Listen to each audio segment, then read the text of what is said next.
सुरुवातीला तर आम्हाला कोणीच नव्हतं, प्रोड्युसर वगैरे काहीच नाही, सगळं विजूनी उभं केलं.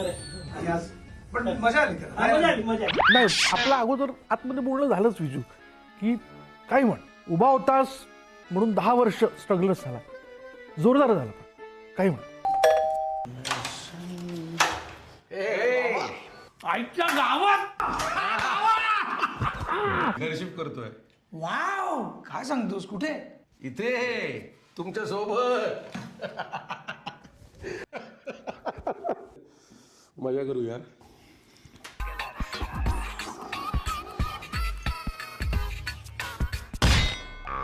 10 वर्ष स्ट्रगल चालायला झाली.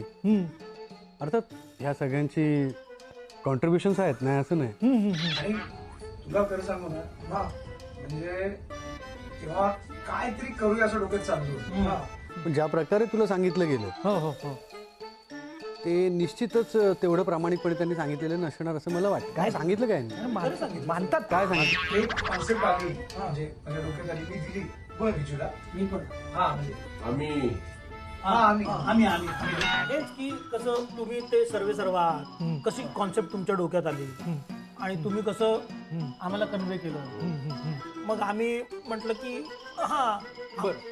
आता खरं हो गया उसका.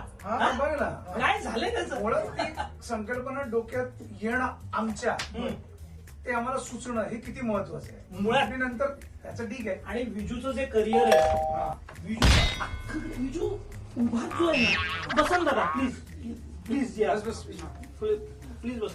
मी तेच त्यांना सांगत होतो की विजूला उभं राहतं ना, गुडघ्याचं त्यांना खूप हे होतं, कारण शूटला वगैरे उभं राहायला लागतं ना. 10 वर्ष पूर्ण झाली ना. 10 वर्ष पूर्ण झाली.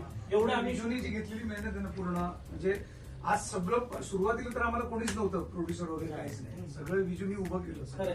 आणि आज पण मजा आली. मजा आली. मला ठाम खात्री की एवढं प्रामाणिक काय तुम्ही बोललेलं. चला आता शूट करू. चल चल चल.